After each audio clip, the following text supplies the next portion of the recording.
Assalamualaikum saudara, dari Vakareba. Salam petok. Gimana para rebaners? Udah dapat inspirasi jadi kaya belum? Gebetan gimana? Udah ditembak belum? Semangat ya guys.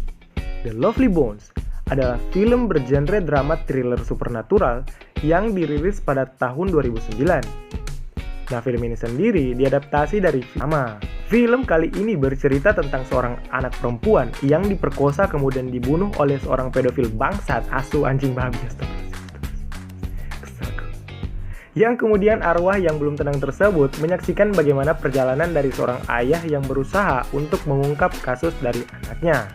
Ia juga harus menyaksikan bagaimana keluarga yang semula harmonis menjadi kacau akibat dari peristiwa tersebut. So, bagaimana kegilaan dari film ini? Langsung kita gas aja.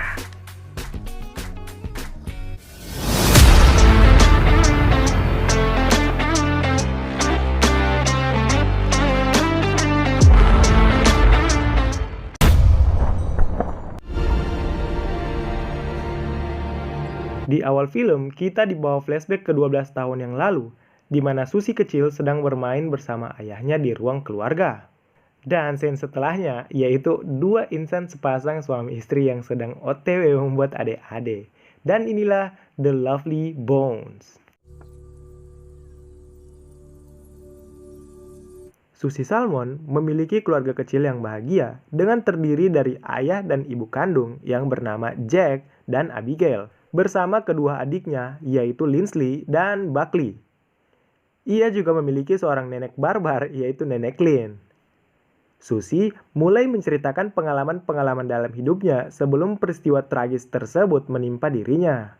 Yaitu saat ia mendapat hadiah kamera saat ulang tahunnya guys, dan bercita-cita menjadi fotografer saat ia dewasa. Kemudian saat ia pergi ke pembuangan di perkebunan keluarga Connors bersama ayah dan saudaranya.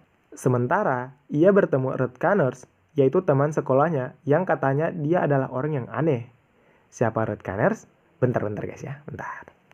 Selanjutnya, saat ia menolong adiknya Buckley memiliki SIM pergi menuju rumah sakit.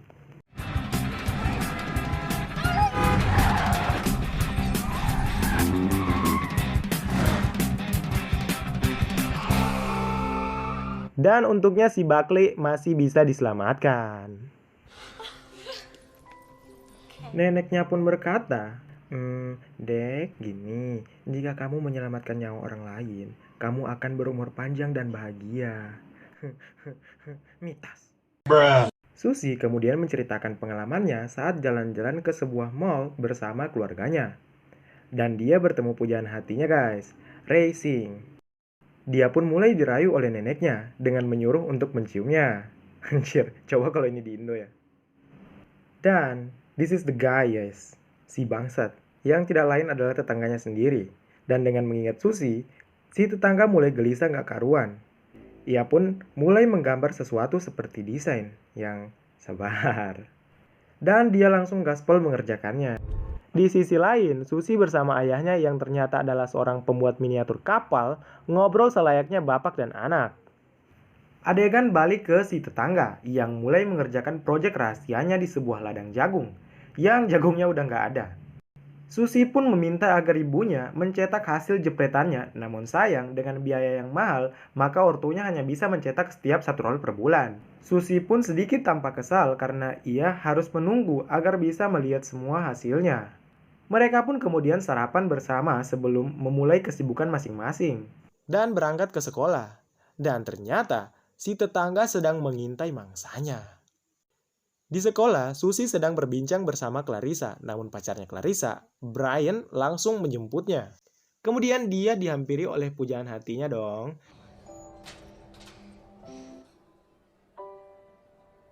Othello. Don't you know?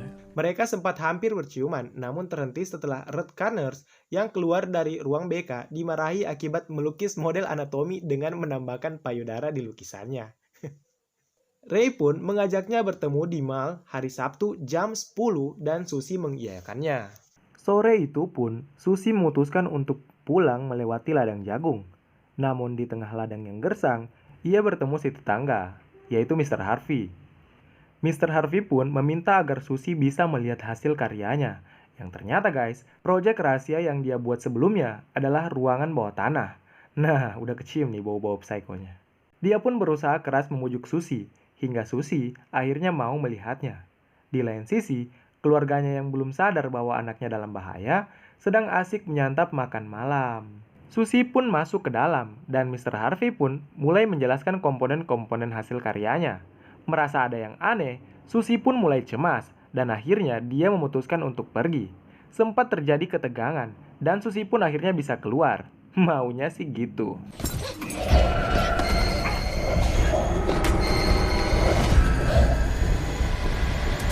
Adegan berpindah ke Ruth yang sedang berjalan. Ia mengambil sebuah catatan yang terbang punya Susi tadi. Setelah cukup lama Susi tidak kembali, ortunya pun menelpon keluarga Clarissa. Namun ternyata, Susi tidak bersamanya. Ayahnya pun segera mencari Susi dengan menanyakan orang-orang sekitar. Adegan pun berpindah kepada Susi yang ternyata sudah berada di alam lain. Tak lama kemudian, polisi pun datang ke rumah Susi dan mewawancarai ibunya Susi.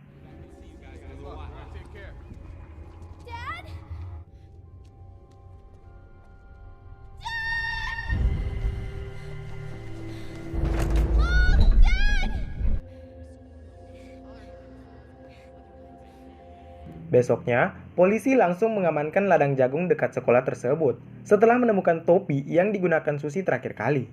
Awalnya, ayahnya masih berpositif thinking, namun saat inspektur tersebut mengatakan soal darah, mereka pun mulai kehilangan harapan.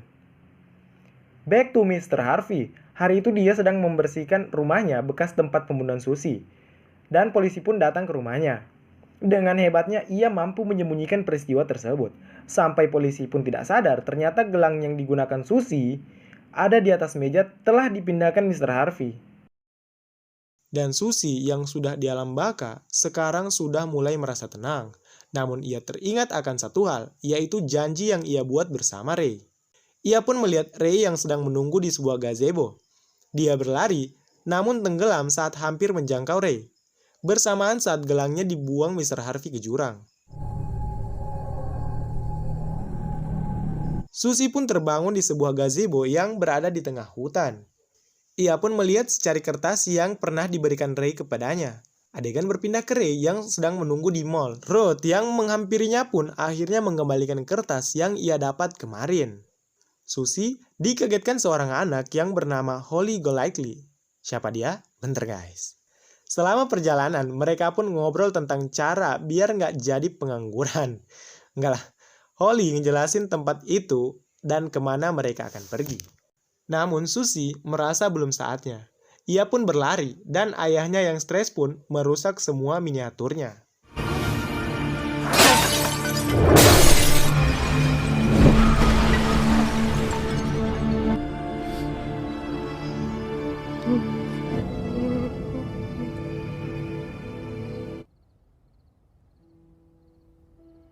Could love his child.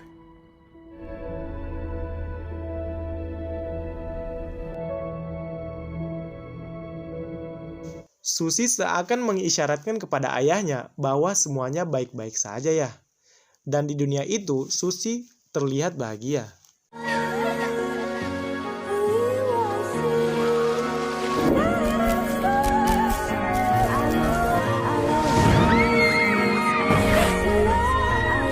Kembali ke keluarga Salmon. Ayahnya pun menepati janjinya untuk mencetak foto dari Davis. He works in the sanitation department. Okay, I'll look into it. But John. I have his address right here. Is it a bad thing if I... Freddie, P-E-R-E-T-T-I. I have his credit report, Len. It does not look good. I'm on top of it. Len, glad you're here. I was just gonna call you. Yeah, that's your messages. But it's a public record. 11 bulan berlalu dan nihil. Yang ada hanya keluarga yang berantakan akibat dari kegagalan move on-an dari sang ayah.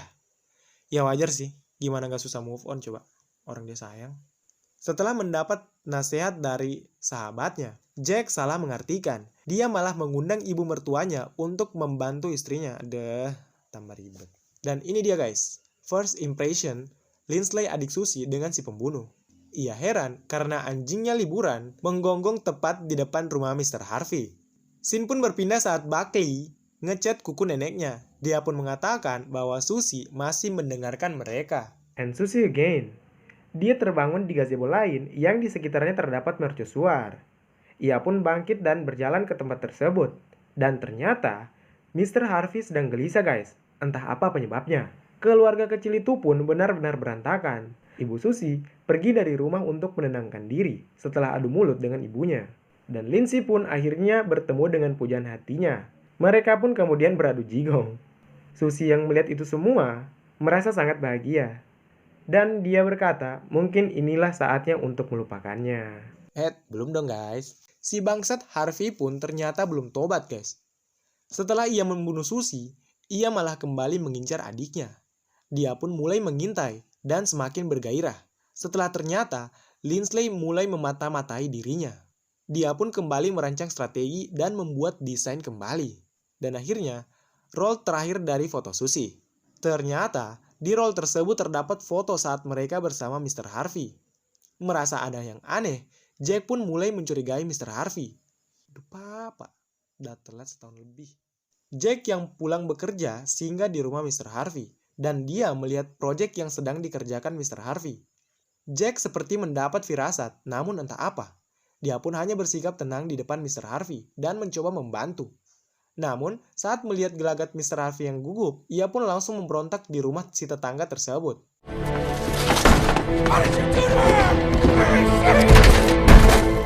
Len, sahabatnya pun langsung memarahinya karena ia bisa saja ditangkap. Jika mau menuduh, kau harus pakai bukti. Namun, ayahnya yang masih curiga pergi menghampiri si pembunuh. Suatu kebetulan yang sangat amat tidak diduga. Si pembunuh juga sedang bersiap untuk keluar. Ternyata ia pergi ke sebuah ladang jagung. Seketika itu juga sekelilingnya berubah menjadi ladang jagung bersamaan dengan ayahnya yang juga memasuki ladang jagung yang tadi dimasuki Mr. Harvey. Dan yang terjadi... I don't shoot!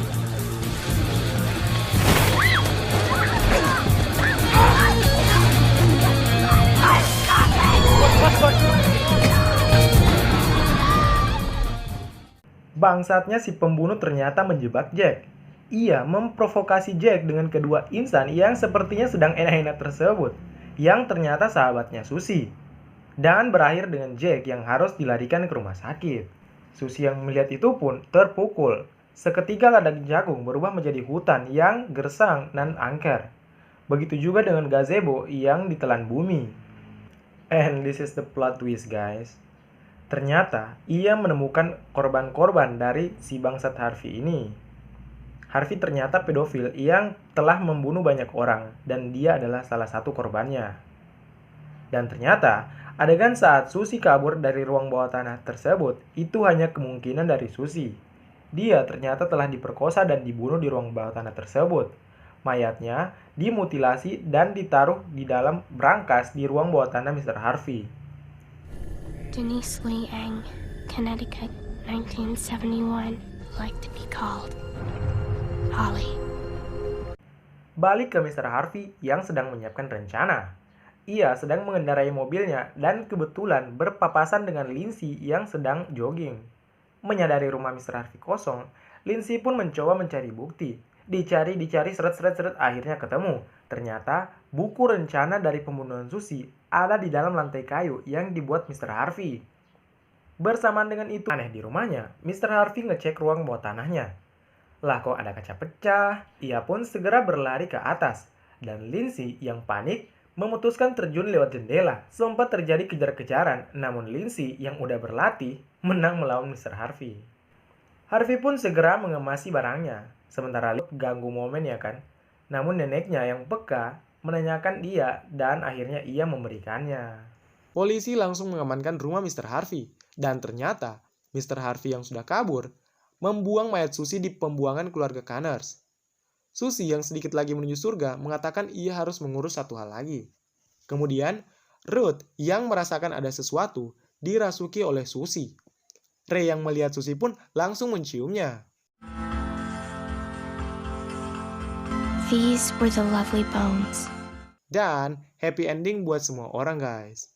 Bahkan untuk si pembunuh bangsat karena ia berhasil lolos dari kejaran polisi. Namun, keluarga yang tadinya kacau kembali menjadi harmonis. Lindsay yang udah married ternyata sedang hamil guys. Ending yang sangat-sangat gila, keren dong. Belum guys.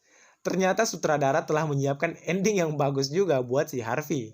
Terlihat dia kembali memulai aksinya dengan menggoda mbak-mbak yang sedang sendirian. Ia pun tak menyerah dan berdiri di depan si mbak-mbak tersebut, yang tanpa ia sadari di belakangnya ada jurang.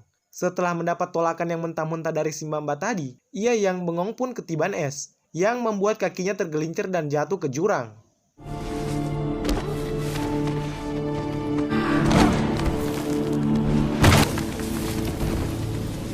Dan ia pun mati patah tulang.